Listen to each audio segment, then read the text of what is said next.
الحمد لله نحمده ونستعينه ونستغفره ونؤمن به ونتوكل عليه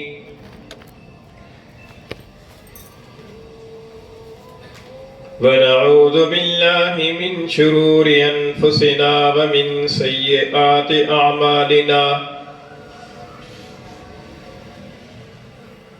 من يهده الله فلا مضل له ومن يضلله فلا هادي له ونشهد أن لا إله إلا الله وحده لا شريك له ونشهد أن سيدنا وسندنا وحبيبنا وحبيب ربنا ومولانا ونبينا محمدا عبده ورسوله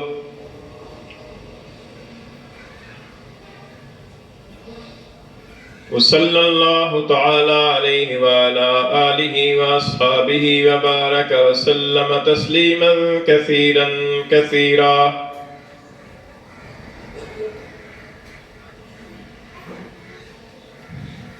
أما بعد فأعوذ بالله من الشيطان الرجيم بسم الله الرحمن الرحيم.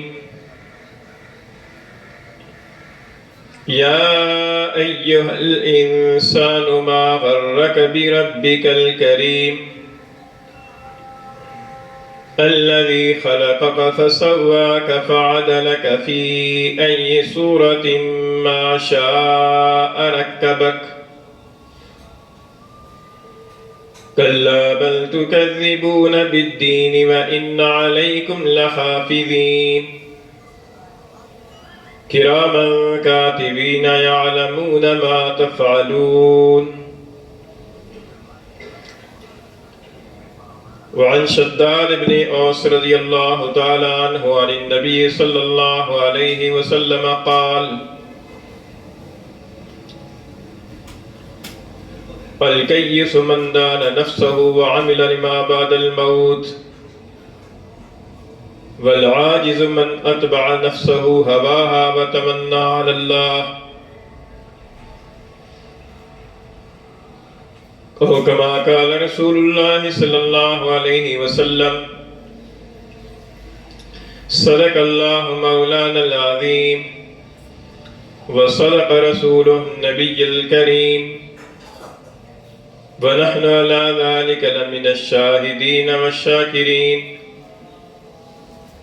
والصلاة والسلام على سيد الأنبياء والمرسلين والحمد لله رب العالمين.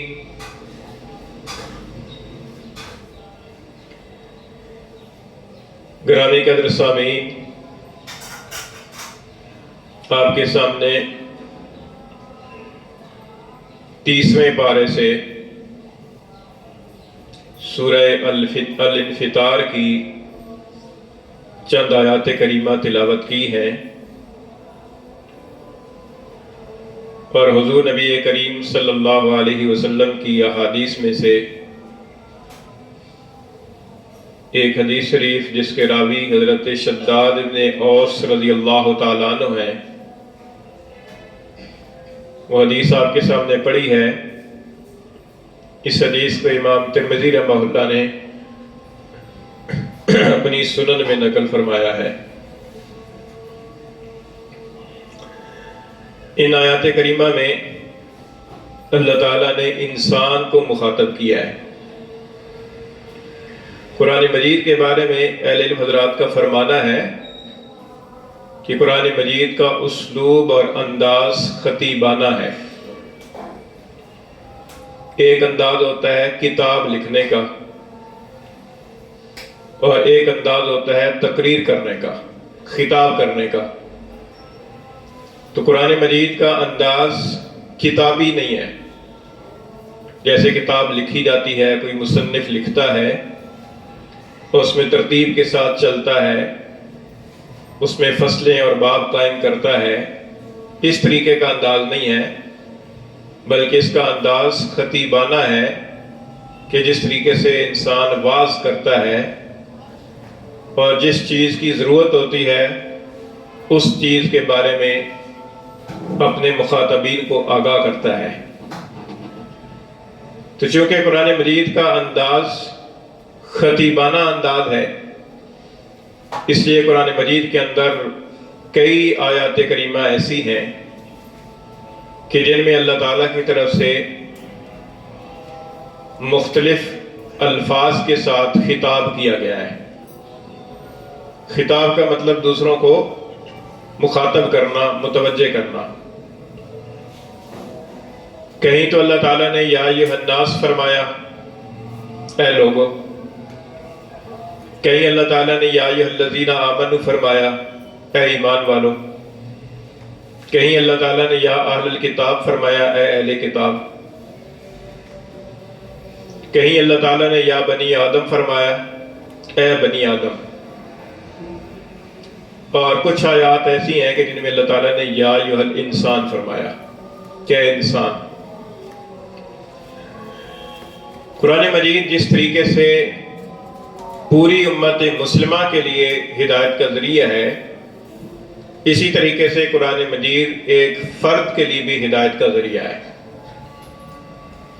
اس لیے قرآن مجید کا خطاب جہاں پوری امت مسلمہ سے ہے بلکہ پوری انسانیت سے ہے، وہاں پر قرآن کا خطاب ایک ایک انسان سے الگ الگ بھی ہے۔ یعنی قرآن مجید کا مخاطب صرف یہی نہیں کہ سارے انسان ہیں اور ساری امت مسلمہ ہے اور سارے اہل ایمان ہیں، بلکہ قرآن مجید کا مخاطب ایک ایک فرد ہے، الگ الگ۔ تو یہاں پر اللہ تعالیٰ نے الگ الگ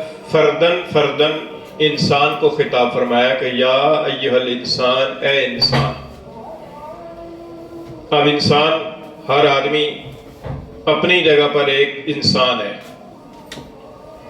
دوسرا کوئی اس کا ساتھ دے یا نہ دے،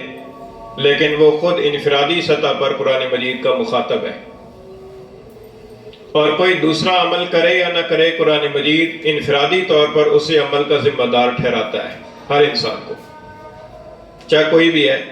کسی قوم قبیلے سے تعلق رکھتا ہے، پڑھا لکھا ہے یا ان پڑھ ہے، تعلیم یافتہ ہے، غیر تعلیم یافتہ ہے، دین کا علم رکھنے والا ہے، دین کے علم سے ناواقف ہے۔ قرآن مجید ہر فرد کو اپنا مخاطب بناتا ہے۔ تو یا ایھا الانسان، اے انسان، اس میں انسانوں کا مجموعہ مراد نہیں بلکہ فردن ہر انسان مراد ہے۔ یا ایھا الانسان، اے انسان، ما غرک بربک الکریم۔ چنانچہ یہاں پر اللہ تعالیٰ نے جو صیغے استعمال فرمائے ہیں وہ واحد کے صیغے ہیں۔ ایک جمع کا صیغہ ہوتا ہے جیسے کم، انتم، اور ایک واحد کا صیغہ ہوتا ہے کہ جس کے اندر ہر فرد علیحدہ سے مراد ہوتا ہے۔ تو یہاں پر اللہ تعالیٰ نے فرمایا کہ یا ایھا الانسان، اے انسان، ما غرک بربک الکریم۔ غرک فرمایا، غرکم نہیں فرمایا، بربکم نہیں فرمایا، بربک فرمایا۔ یا ایھا الانسان، اے اکیلے انسان، ما غرک بربک الکریم، تجھے تیرے کریم رب کے بارے میں کس چیز نے دھوکے میں ڈال رکھا ہے؟ یعنی آخر وہ کیا چیز ہے کہ جس کی وجہ سے تو ایسے رب سے کہ جو پالنے والا بھی ہے، رزق دینے والا بھی ہے، اور ایسے رب سے کہ جو تربیت کرنے والا بھی ہے، اور وہ شفیق بھی ہے، مہربان بھی ہے، منعم بھی ہے، محسن بھی ہے، ایسے کریم رب کے بارے میں وہ کیا چیز ہے کہ جس نے تجھے دھوکے میں ڈال رکھا؟ آخر وہ کیا چیز ہے کہ جس کی وجہ سے تو اتنے محسن رب سے اعراض کر رہا ہے؟ تو یا ایھا الانسان، اے انسان، ما غرک بربک الکریم، تجھے اپنے رب کریم کے بارے میں کس چیز نے دھوکے میں ڈال رکھا ہے؟ الذی خلقک فسواک، وہ رب کریم کہ جس نے تجھے پیدا کیا، جس نے تجھے عدم سے وجود بخشا۔ ایک وقت تھا کہ جب کسی فرد کا، اپنے میں سے کوئی بھی فرد جو مخاطب ہے قرآن کا،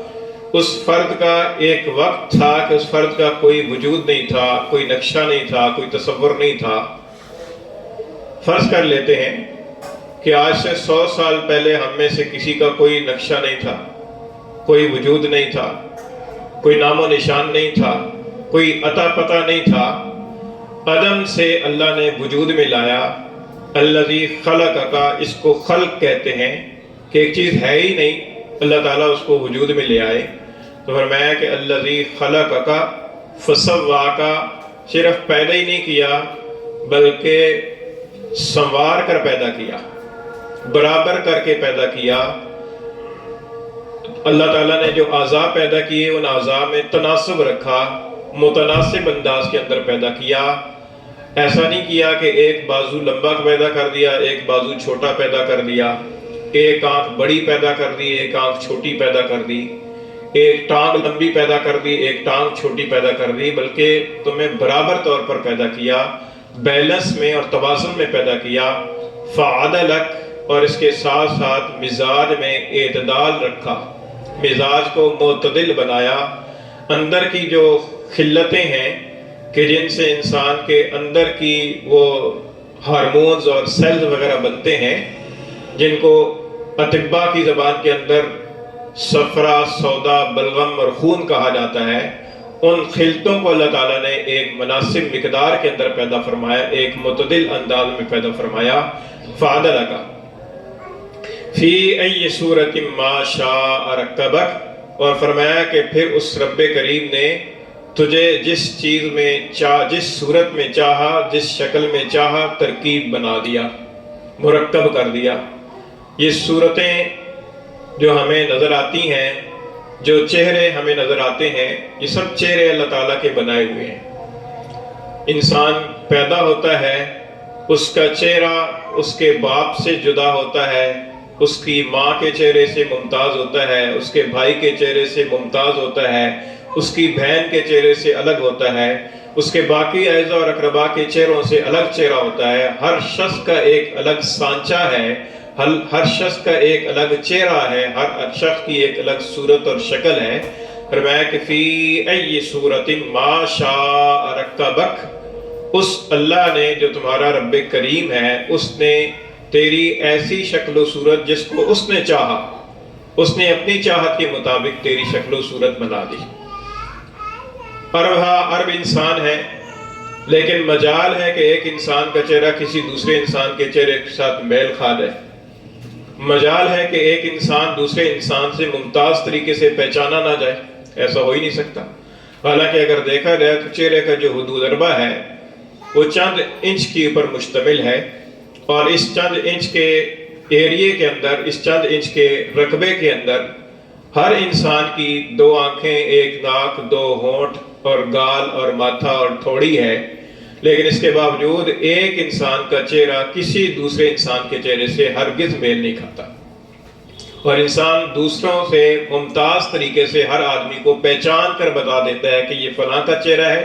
یہ فلاں کا چہرہ ہے، یہ فلاں کا چہرہ ہے۔ فی ای صورت ما شاء رکبک، اس رب کریم نے تجھے جس صورت میں چاہا ترکیب کر کے پیدا کر دیا۔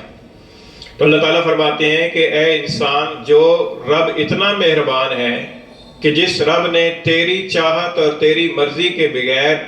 تیری دعا اور تیری درخواست کے بغیر تجھے عدم سے وجود میں لا دیا، اور تیری درخواست اور چاہت کے بغیر تجھے متناسب طریقے سے پیدا کر دیا، تیری چاہت اور تیری درخواست کے بغیر اس نے معتدل مزاج میں تجھے پیدا کر دیا، اس رب کریم اور مہربان ذات سے کس چیز نے تجھے دھوکے میں ڈال رکھا ہے؟ یا ایھا الانسان، اے انسان، ما غرک بربک الکریم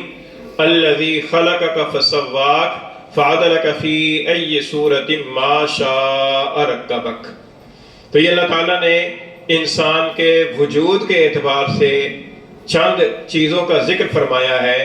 یہ اس لیے ذکر فرمایا کہ قرآن مجید کا مخاطب انفرادی سطح پر ہر انسان ہے، ہر انسان کو دعوت غور و فکر ہے۔ کوئی دوسرا غور و فکر کرے یا نہ کرے، میں اس کا مخاطب ہوں، کوئی دوسرا غور و فکر کرے یا نہ کرے، زید اس کا مخاطب ہے، بکر اس کا مخاطب ہے، ہر فرد اس کا مخاطب ہے، کوئی دوسرا غور و فکر کرے یا نہ کرے، اللہ تعالیٰ کی طرف سے دعوت ہے کہ اس چیز میں غور و فکر کر کے رب کریم کے کرم اور احسان کی طرف متوجہ ہو جاؤ، کہ اللہ تعالیٰ کی اس چیز کے اندر، اس قدرت کے کارنامے کے اندر غور و فکر کرو۔ باقی جو کائنات کے اندر اللہ کی قدرت کی نشانیاں پھیلی پڑی ہیں، ان ساری نشانیوں سے انسان آنکھیں بند بھی کر لے تو اپنے وجود سے تو انسان آنکھیں نہیں چرا سکتا، اپنے وجود کا تو انسان خود شاہد ہے، خود انسان اپنے وجود کو دیکھنے والا ہے، تو اپنے وجود کے اندر ہی انسان غور و فکر کر کے اللہ تعالیٰ کی قدرت کو سمجھ سکتا ہے، اللہ تعالیٰ کی مہربانی اور اللہ تعالیٰ کے کرم کو سمجھ سکتا ہے، اور اس کرم کو سمجھنے سے اللہ تعالیٰ کے بارے میں، رب کریم کے بارے میں جس چیز نے اسے دھوکے میں ڈال رکھا ہے، اس چیز کے دھوکے سے نکل سکتا ہے، اس چیز کے دھوکے سے باہر آ سکتا ہے۔ یہ اللہ تعالیٰ نے مہربانی فرمائی اور ہر انسان کو اللہ تعالیٰ نے مخاطب فرما کر یہ دعوت غور و فکر دی ہے۔ پھر آگے اللہ تعالیٰ نے اس دھوکے سے نکلنے کے لیے مزید آسانی فرمائی اور انسان کو ایک طریقہ بتلایا کہ انسان اس طریقے کے مطابق چلے اور اس لائحہ عمل کو اپنائے، اس کے اندر غور و فکر کرے تو اس کے نتیجے کے اندر وہ اس دھوکے سے باہر نکلنا اس کے لیے آسان ہوگا۔ اللہ تعالیٰ فرماتے ہیں کہ کلا، ہرگز نہیں، یعنی اس دعوت غور و فکر کے نتیجے کے اندر بھی دھوکے سے اگر نکلنا نہ ہو تو بل تکذبون بالدین، اس کی وجہ یہ ہوگی کہ تم آخرت کو جھٹلاتے ہو، اس کی وجہ یہ ہے کہ تمہارا آخرت پر ایمان نہیں، آخرت کی تکذیب ہے تمہارے دل کے اندر،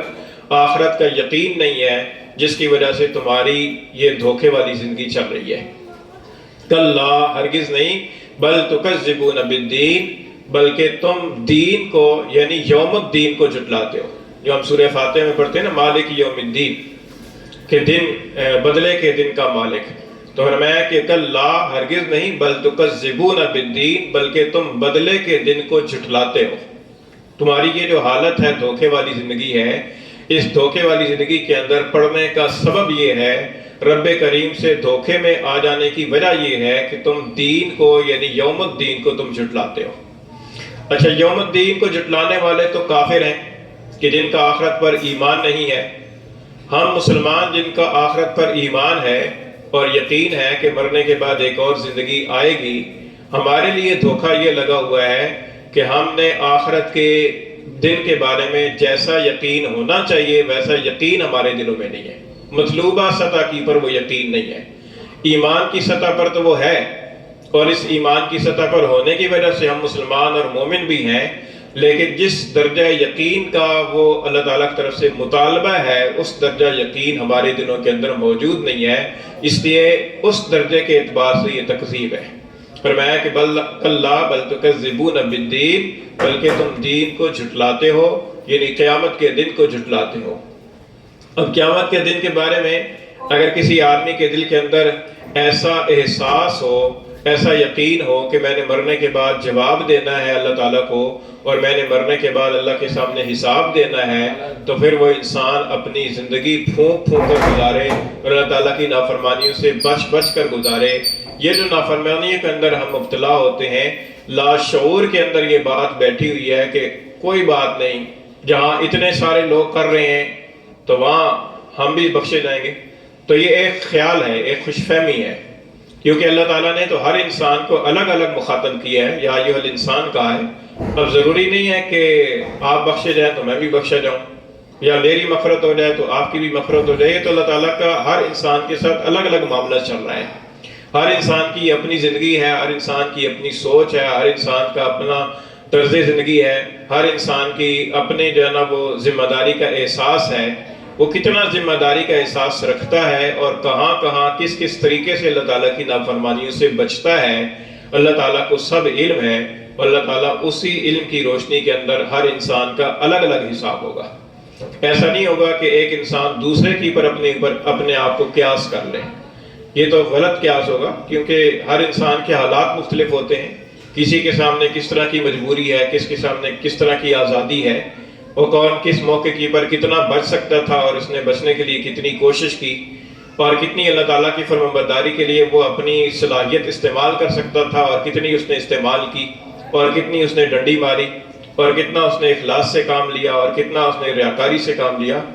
ان سب چیزوں کا چونکہ ہر انسان کا لیول الگ ہے، جس طرح ہر انسان کا چہرہ الگ ہے، ہر انسان کا مزاج الگ ہے، ہر انسان کی طبیعت الگ ہے، اسی طریقے سے یہ جو سلسلہ ہے اطاعت اور نافرمانی کا، یہ ہر انسان کا ایک الگ ہے. ہر انسان کا الگ الگ بایو ڈیٹا ہے، اور اس حساب سے اس کے مطابق جو ہے نا انسان کا حساب ہوگا. یہی وجہ ہے کہ ہر انسان کے جو نامہ اعمال ہیں، وہ نامہ اعمال بھی ہر انسان کا الگ الگ تیار ہو رہا ہے. وہ جو بایو ڈیٹا اکٹھا کیا جا رہا ہے وہ ہر انسان کا الگ الگ ہے. وہ ایسا نہیں ہوتا کہ پوری فیملی کا اکٹھا ہی کر لیں یا پورے خاندان کا اکٹھا کر لیں، ایسا نہیں ہے، بلکہ وہ ہر انسان کا الگ سے ہو رہا ہے. چنانچہ اللہ تعالیٰ کا ارشاد ہے، آگے ہی اللہ تعالیٰ نے ارشاد فرمایا ہے کَلَّا بَلْ تُكَذِّبُونَ بِالدِّينِ وَإِنَّ عَلَيْكُمْ لَحَافِظِينَ، اور بے شک تمہاری اوپر البتہ نگرانی کرنے والے ہیں، تمہاری اوپر حفاظت کرنے والے، محفوظ کرنے والے اور یاد رکھنے والے تمہاری اوپر مقرر ہیں. کرامن کاتبین، جن کو کرامن کاتبین کہا جاتا ہے. اللہ تعالیٰ نے فرمایا کہ انسان اس بات سے دھوکہ کھا جاتا ہے کہ وہ جب دیکھتا ہے نا کہ میں کوئی نافرمانی کرتے وقت وہ ادھر ادھر دیکھتا ہے کہ کوئی دیکھ تو نہیں رہا اور کوئی پوچھنے والا تو نہیں ہے، کسی کی نظر تو نہیں پڑے گی، کسی کی گرفت میں تو نہیں آؤں گا، تو پھر وہ گناہ کر لیتا ہے. اللہ تعالیٰ فرماتے ہیں کہ ہمارا پورا ایک نظام ہے، پورا سسٹم ہے کہ جس کے اندر تمہارے چھوٹے بڑے سارے اعمال کا ریکارڈ جمع ہو رہا ہے. فرمایا کہ وَإِنَّ عَلَيْكُمْ لَحَافِظِينَ، بے شک تمہاری اوپر حفاظت کرنے والے مقرر ہیں. مراد فرشتے ہیں کہ وہ فرشتے حفاظت کرنے والے تمہاری اوپر مقرر ہیں کہ جو تمہارے اعمال کو واچ کرتے ہیں، دیکھتے ہیں. یعنی وہ دیکھتے رہتے ہیں. ہر انسان کے ساتھ اللہ تعالیٰ نے الگ الگ فرشتے مقرر فرما رکھے ہیں. ایسا نہیں ہے کہ اللہ تعالیٰ کی فرشتوں کے اللہ تعالیٰ نے بہت ساری طاقت دے رکھی ہے. فرشتے تو جو چاہیں تو وہ ایک پر کی پر ساری بستی کو ہی اٹھا کے آسمان پہ سے لے جا کر پھٹک دیں. اللہ تعالیٰ کے لیے تو کوئی مشکل نہیں. اللہ تعالیٰ نے فرشتوں کو طاقت دے رکھی ہے، لیکن ایسا نہیں ہے کہ ایک فرشتے کو اللہ تعالیٰ نے ساروں کی پر معمور کر دیا ہو کہ یہ صادقہ بات کے ایریے کے اندر جتنے لوگ ہیں ان ساروں کے اعمال کو تم نے دیکھنا ہے. ایسا نہیں ہے، بلکہ وہ ہر انسان کے ساتھ الگ فرشتہ، اور ایک فرشتہ نہیں بلکہ ہر انسان کے ساتھ 4 فرشتے، 2 فرشتے دن کے وقت اور 2 فرشتے رات کے وقت. حدیث شریف میں آتا ہے کہ عصر کی نماز کے وقت اور فجر کی نماز کے وقت فرشتوں کی جو ذمہ داریاں ہیں وہ تبدیل ہوتی ہیں. رات کے وقت جو ہے نا ڈیوٹی دینے والے فرشتے عصر کی نماز میں آ جاتے ہیں، اور دن کے والے فرشتے جو ہے نا عصر کی نماز میں چلے جاتے ہیں، اور فجر کے وقت دن والے آ جاتے ہیں، رات والے چلے جاتے ہیں. تو آپ اس سے اندازہ لگائیے کہ فرشتوں کی تعداد کتنی ہے. کتابوں میں لکھا ہے کہ آسمانوں کے اوپر بیت اللہ کی سیدھ کے اندر فرشتوں کا قبلہ ہے جس کو بیت المعمور کہا جاتا ہے. روزانہ 70,000 فرشتے اس بیت المعمور کا طواف کرتے ہیں، اور جو ایک مرتبہ طواف کر لیتے ہیں دوبارہ قیامت تک ان کی باری نہیں آئے گی. تو اتنی کثیر تعداد میں فرشتے ہیں اللہ تعالیٰ کی طرف سے مقرر ہیں. یہ لکھا ہے کتابوں کے اندر کہ جو بارش برستی ہے تو ہر پانی بارش کے ہر قطرے کے ساتھ علیحدہ فرشتہ ہوتا ہے. اتنی کثیر تعداد میں فرشتوں کی تعداد ہے. اللہ تعالیٰ فرماتے ہیں کہ ہر انسان کے ساتھ یہ فرشتے مقرر ہیں جن کو کرامن کاتبین کہا جاتا ہے. کرام کریم کی جمع ہے، معزز کو کہتے ہیں. کاتبین کاتب کی جمع ہے، لکھنے والے، کرامن کاتبین. اور ان فرشتوں کو اللہ تعالیٰ نے یہ طاقت دے رکھی ہے کہ یہ فرشتے انسانوں کے اعمال کو چھوٹے بڑے اور مخفی اور ظاہری ہر طرح کے اعمال کو دیکھتے ہیں اور انسانوں کی ہر طرح کی بات کو سنتے ہیں. اللہ تعالیٰ نے طاقت دے رکھی ہے. تو یعلمون ما تفعلون، جانتے ہیں جو تم کرتے ہو. یعنی جو تم فعل کرتے ہو، چھوٹا ہو یا بڑا ہو، اکیلے میں ہو یا سامنے ہو، وہ فعل تمہارا وہ جانتے ہیں، اس کا علم رکھتے ہیں. جب وہ علم رکھتے ہیں تو اس کو نوٹ کرتے ہیں. اور دوسری جگہ اللہ تعالیٰ نے فرمایا کہ ما یلفظ من قول الا لدیہ رقیب عتید. یہ آدمی جو بول بولتا ہے تو ایک چوکس اور نگران فرشتہ مقرر ہے، وہ فوراً اس کے بول کو سن کر لکھتا ہے. تو بول بھی لکھے جاتے ہیں، فعل بھی دیکھے جاتے ہیں. اب ایک اندر کی بات رہ گئی. اندر کا جو جذبہ ہے، اندر کا جو ارادہ ہے، اندر کی جو سوچ ہے، بعض لوگوں کی سوچ اندر سے غلط ہوتی ہے، اوپر سے زبان کے میٹھے ہوتے ہیں لیکن ان کی سوچ نفرت والی ہوتی ہے، اور بعضوں کی نیت خراب ہوتی ہے، بظاہر عمل ٹھیک کر رہے ہوتے ہیں۔ ان کے بارے میں حدیث شریف کے اندر آتا ہے کہ جو وہ ارادہ کرتے ہیں تو اللہ تعالیٰ نے فرشتوں کو طاقت دے رکھی ہے کہ وہ ان کے ارادے کو جان لیتے ہیں۔ حضرت سفیان ثوری رحمۃ اللہ علیہ ایک بزرگ گزرے ہیں، ان سے کسی نے پوچھا کہ ارادوں کا پتہ فرشتے کو کیسے چل جاتا ہے؟ تو انہیں فرمایا کہ جب انسان ارادہ کرتا ہے، اگر وہ اچھائی کا ارادہ کرتا ہے تو اس کے جسم سے ایک خوشبو نکلتی ہے جس کو فرشتہ سونگھ کر سمجھ جاتا ہے کہ اس نے اچھائی کا ارادہ کیا ہے، اور جب وہ برائی کا ارادہ کرتا ہے تو اس کے جسم سے ایک بدبو نکلتی ہے کہ جس سے فرشتے کو محسوس ہو جاتا ہے کہ اس نے برائی کا ارادہ کیا ہے۔ اور ایک حدیث شریف سے بھی اس کی تائید ہوتی ہے، اللہ کے رسول صلی اللہ علیہ وسلم نے فرمایا کہ جب انسان جھوٹ بولتا ہے تو اس جھوٹ کی بدبو اور سڑانٹ کی وجہ سے فرشتہ 1 میل دور چلا جاتا ہے، یعنی اس کی سڑانٹ اتنی ہوتی ہے، اس کی بدبو اتنی ہوتی ہے، جیسے کسی کی مثال ہے، جیسے کسی کی ہوا خارج ہو جائے تو محفل کے اندر ایک بدبو پھیلتی ہے تو پتہ چلتا ہے، یا جیسے کسی نے کوئی اچھا عطر لگایا ہوا ہو، خوشبو لگائی ہوئی تو محفل کے اندر آئے تو پتہ چلتا ہے کہ یہ خوشبو لگی ہوئی ہے۔ اسی طریقے سے اچھے برے اعمال کی بھی خوشبو اور بدبو ہوتی ہے، وہ ہمیں محسوس نہیں ہوتی لیکن اللہ کے فرشتوں کو یہ چیز محسوس ہوتی ہے، وہ محسوس کر لیتے ہیں کہ اس کے جسم میں سے اچھی خوشبو آ رہی ہے، اس نے اچھائی کا ارادہ کیا ہے، بدبو آ رہی ہے، اس نے برائی کا ارادہ کیا ہے۔ یہ اللہ تعالیٰ نے فرشتوں کو سینس دے رکھی ہے۔ یہ تو انسانوں کے اندر بھی ہوتا ہے کہ ایک انسان بھی بس اوقات کسی دوسرے آدمی کی اندر کی جو حالت ہوتی ہے اس کو اس کے الفاظ یا اس کی حرکات سے بھانپ لیتا ہے، گو کہ وہ حجت نہیں ہے۔ حجت کے لیے تو ظاہر ہے کہ ثبوت چاہیے، گواہ چاہیے، لیکن ایک آدمی وجدان اس کا اندر سے کہتا ہے کہ یہ آدمی اندر سے ٹھیک نہیں ہے۔ بدنیت آدمی ہوتا ہے، بظاہر وہ اچھی باتیں بھی کر رہا ہو تو آدمی کا وجدان کہتا ہے کہ یہ صحیح آدمی نہیں ہے، اس کی نیت صحیح نہیں ہے، لیکن اس کے پاس کوئی ثبوت نہیں ہوتا اور نہ اس کا یہ کہنا کوئی حجت بنتا ہے، اور اس کی وجہ سے کوئی آدمی دوسرے کو بلیم نہیں کر سکتا، الزام نہیں لگا سکتا، لیکن وجدان اس کا اندر سے یہ کہہ رہا ہوتا ہے کہ یہ آدمی ٹھیک نہیں ہے۔ اسی طریقے سے بسا اوقات کوئی آدمی اجنبی ہوتا ہے لیکن اس کی سوچ مثبت ہوتی ہے، اس کی نیت اچھی ہوتی ہے، اور آدمی جو ہے نا وہ وجدان اس کا کہتا ہے کہ یار یہ آدمی دھوکہ نہیں دے گا اور یہ آدمی ٹھیک ہے۔ تو یہ اندر کے وجدان کی بات ہے۔ یہ انسانوں کے اندر بھی اللہ تعالیٰ نے چھوٹی سطح کی پر، کم سطح کی پر اللہ تعالیٰ نے انسانوں کو بھی یہ حساسیت دے رکھی ہے، اور فرشتوں کو تو اللہ تعالیٰ نے بہت زیادہ حساسیت دے رکھی ہے، وہ اس کو محسوس کر لیتے ہیں۔ تو ان آیات کریمہ کے اندر اللہ تعالیٰ نے انسان کو الگ سے مخاطب فرمایا، ہر انسان کو، اور پھر ساتھ ہی دھوکے سے نکلنے کا طریقہ بھی بتایا کہ دھوکے سے نکلنے کا طریقہ یہ ہے کہ آخرت کی جواب دہی کا احساس تازہ کرتے رہیں، آخرت کی فکر تازہ کرتے رہیں، اور دوسرا یہ ہے کہ فرشتوں کے نامہ اعمال لکھنے کو سوچتے رہیں کہ میں جو کرتا ہوں یا بولتا ہوں تو وہ کہیں نہ کہیں لکھا جا رہا ہے، وہ ریکارڈ تیار ہو رہا ہے، اور ایک دن آئے گا کہ جس دن کے اندر اس نامہ اعمال کو میرے سامنے کیا جائے گا اور کہا جائے گا کہ اقرا کتابک، اپنا نامہ اعمال خود پڑھ لے۔ تو اس لیے انسان اگر اس چیز کو اپنے ذہن میں تازہ کرتا رہے گا تو انشاءاللہ رب کریم کے بارے میں جو دھوکہ لگا ہوا ہے اس دھوکے سے نکلنا آسان ہوگا۔